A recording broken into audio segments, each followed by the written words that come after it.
In this video, I'm going to show you how to get the epic Chelsea F.Torres pack in eFootball 2025. We're going to show you how to get it, so please watch till the end of the video.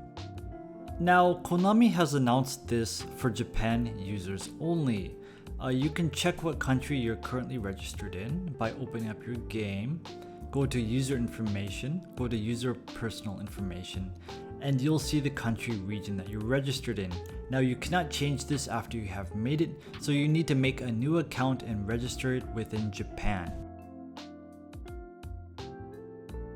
The next step is to use a VPN to go to Japan. It doesn't really matter which VPN you use. VPN Japan is a free VPN for mobile phones, so you can try using that. After you have connected via VPN, go to the link in the description. That will bring you to the Konami Japanese website. Now log into your Japanese using your Konami ID.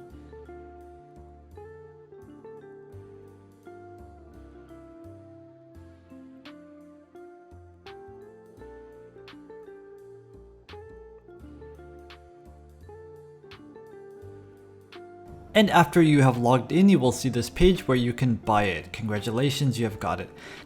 If you liked this video and it worked for you, please give the video a like and subscribe to my channel.